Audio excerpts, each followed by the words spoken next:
লিলমুত্তাকিনা গায়রা বাঈদ। জান্নাত মুত্তাকিনদের জন্য অনতি দূরে, নিকটবর্তী করে রাখা। এবং আল্লাহ রাসূল ব্যাখ্যা করেছেন মৃত্যুর সাথে সাথে জান্নাত কোথায়? বডিটা কবরে পড়ে থাকবে বা মাছের পেটে বা কোনো হাসপাতালে বা কোথাও পড়ে থাকবে, কিন্তু আত্মা কোথায় যাবে? জান্নাতে চলে যাবে। এবং বুখারীতে শহীদদের ব্যাপারে সহিহ হাদিসে এসেছে আজওয়াহুম ফি আরওয়াহুম ফি আজওয়াবি তায়রিন খুদরিন তাসরাহু ফিল জান্নাহ হাইসু শাআত সুম্মা তাওবি ইলা কানাদিল মুআল্লাকাতিন বিল আরশ। শহীদদের রূহগুলিকে সবুজ পাখির ভিতরে আল্লাহ তাআলা স্থাপন করেন, তারা জান্নাতের গাছে গাছে বিচরণ করেন, ফলমূল খান, আরশের সাথে ঝুলানো ঝাড়বাতিতে এসে আবার এখানে এসে অবস্থান করেন। সুবহানাল্লাহ।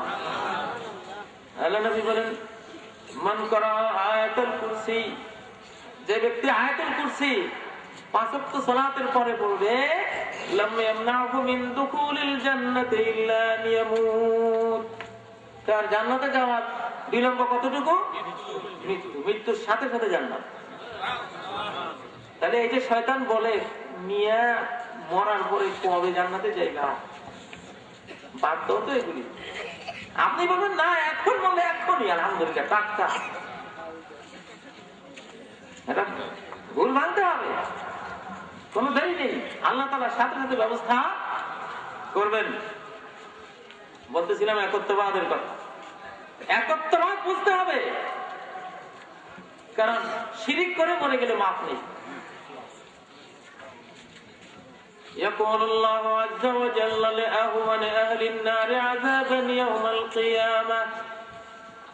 আল্লাহ আযজা ওয়া জাল্লা কিয়ামতের দিন সবচেয়ে কম আযাব প্রাপ্ত জাহান্নামীকে জিজ্ঞাসা করবেন, বলবেন ইয়া ইবনা আদম কাইফা ওয়াজাদতা মাদজাক, ও আদমের ছেলে, আদমের মেয়ে, এই বাসস্থানটা জাহান্নামের এই বাসস্থানটা কেমন পেলে, কেমন লাগছে?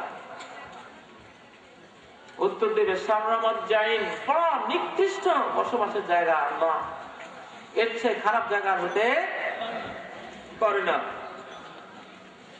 তখন আল্লাহ বলবেন ফায়াকুলুল্লাহু তাআলা লাউ কানাত লাকাদ দুনিয়া আকুনতা মুফতাদিয়ান বিহা, লাউ কানাত লাকাদ দুনিয়া ওয়া ফিহা। আদম সন্তান, দুজকে জ্বলছো এখন, বলো তো যদি দুনিয়ার সমস্ত সম্পদ তোমাকে দেয়া হয়, তাহলে তুমি কি সারা পৃথিবীর সমস্ত ধনরত্ন দিয়ে হলেও এই আযাব থেকে কি বাঁচার চেষ্টা করবে? সে বলবে অবশ্যই এরা বাঁচার চেষ্টা করবো। দুনিয়াতে কি করব, যে আযাব হচ্ছে এখান থেকে বাঁচার আমি অবশ্যই চেষ্টা করব। আল্লাহ বলবেন কাযাবতা, তুমি মিথ্যা বলেছো। قد طلبت منك أهون من هذا وأنت في صلب آدم। তুমি যখন আদমের ঔরসে ছিলে, তোমার কাছে এর চেয়ে খুব ক্ষুদ্র একটি জিনিস দাবি করেছিলাম। কি সেটা? আল্লাহ তুশরিকা বি শাইআ। আদমের ছেলে, আদমের মেয়ে, হুঁশিয়ার থেকো, যাই করো আর না করো আমার সাথে কোন জিনিসকে শরীক করো না। কিন্তু তুমি শিরক ছাড়া তোমার ভালোই লাগে না। মাজারে গিয়ে সেজদা না করলে তুমি মনে করো যে কিসের মুসলমান। গাড়ি টাড়ি করে একটু অমুকের মাজারে না যেতে পারলে, গান বাজলো, বাজনা, এটা সেটা, মাজারে সিন্নি না দিলে, একটু গরু জবাই না দিলে, একটু মুরগি এটা সেটা না দিলে তোমার কাছে ভালোই লাগে না। তুমি শিরিক করবেই করবে তোমার ওই পণ। আর এখন বলতেছো সারা পৃথিবী দিয়ে হলেও বাঁচার চেষ্টা করবে। তখন আল্লাহ আল্লাহ বলবেন যে জাহান্নামে ছিল ওখানে ফিরিয়ে নিয়ে যাও, মুক্তি নেই। এই জন্য শিরক বুঝা আর তাওহীদ বুঝা একজন মুসলমানের শিক্ষণীয় বিষয়ের মধ্যে প্রধান বিষয় হলো তাওহীদ বুঝা আর শিরক বুঝা। কিন্তু বাংলাদেশে কোন ওয়াজ মাহফিলে দেখা যায় 5 ঘন্টা ওয়াজ হয়েছে, তাওহীদের ওয়াজ হয়েছে হয়তো 5 মিনিট। অথবা নাই। একজন বই লিখেছেন ইসলামের কোন মাসালা নিয়ে, 500, 700, 1000 পৃষ্ঠা, এক লাইনও তাওহীদ সম্পর্কে সেখানে নাই। বাংলাদেশে তাওহীদের গুরুত্ব, শিরক কি ভয়ঙ্কর জিনিস, এটা এই শিরক থেকে যে বাঁচা ফরজ, সর্বশক্তি বিনিয়োগ করে শিরক বুঝতে হবে, জানতে হবে, এটা থেকে আমাকে বাঁচতে হবে। মুসলমানের দেশে মূর্তির সয়লাব, এই জন্য যে এটা কত ভয়ঙ্কর মুসলমান সেটা জানে না। মুসলমান আগুন পূজা করে কেন? সে জানে না যে এটা কি জিনিস। মুসলমান শিখা পূজা করে। নবী মুহাম্মদ সাল্লাল্লাহু আলাইহি ওয়াসাল্লামের জন্মের দিনে ইরানের অগ্নি পূজারীদের 1000 বছরের আগুনের শিখা নিভে গিয়েছিল আল্লাহর হুকুমে। ঐতিহাসিকরা লিখেছেন, এটা হাদিস নয়, ঐতিহাসিকরা লিখেছেন। এই জন্য শিরক সম্পর্কে সচেতন হতে হবে, জানতে হবে। আল্লাহ বলছেন যে এখানে লাকিতানি বিকুরাবিল আরদি খাতায়া থুম্মা লাকিতানি লা তুশরিক বি শাইআ লাকিতুকা বিকুরাবিহা মাগফিরা। ইমাম তিরমিজি বর্ণনা করেছেন হাদিস, হে আদম সন্তান, তুমি যদি পৃথিবী ভরা পাপ নিয়ে আসো আর যদি শিরক করে না আসো, তাহলে যে পরিমাণ পাপ নিয়ে আসবো সেই পরিমাণ মাগফিরাত নিয়ে যাব তোমাকে ক্ষমা করার জন্য। বড় শিরক তো বুঝেন, গায়রুল্লাহকে সিজদা করা, তার কাছে দোয়া করা, শিরিকওয়ালা তাবিজ এগুলো গলায় দেয়া, মূর্তিকে পূজা করা, এগুলো বড় শিরক।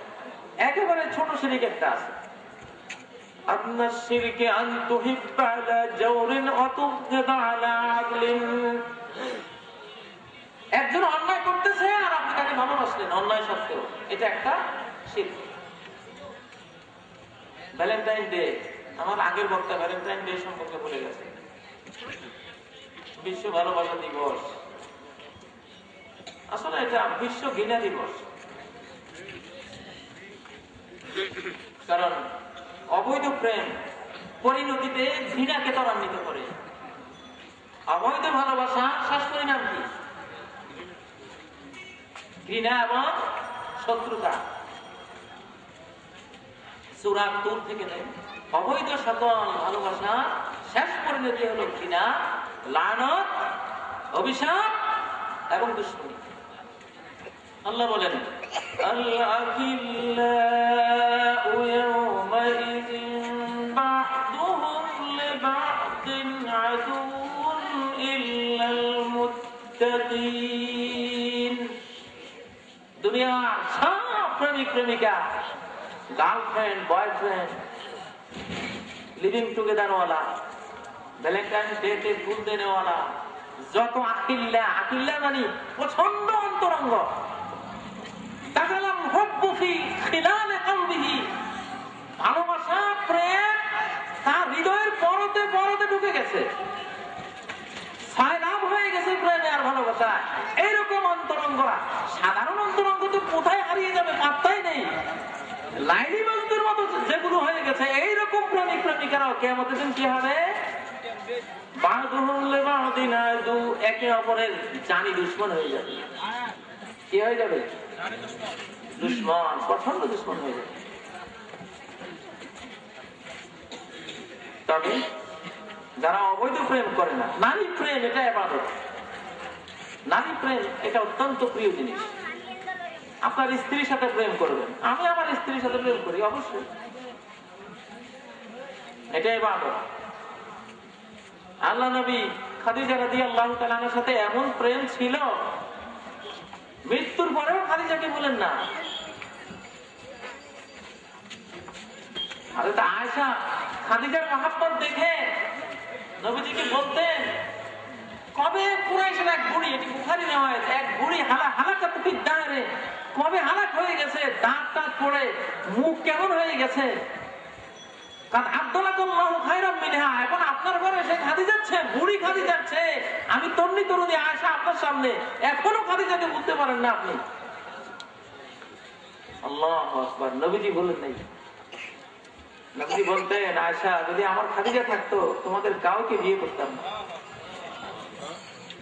নবীজি কোরবানি করতেন, দুম্বা কোরবানি করে ফায়াকসিমুহা ফি জুমালায়ে খাদিজা ও কামা ক্বাল জিবরাইল খাদিজা রাদিয়াল্লাহু আনহার বান্ধবী কে কে ছিল, তিনি দুম্বা কোরবানি করে বান্ধবীদের মধ্যে বিতরণ করে দিতেন।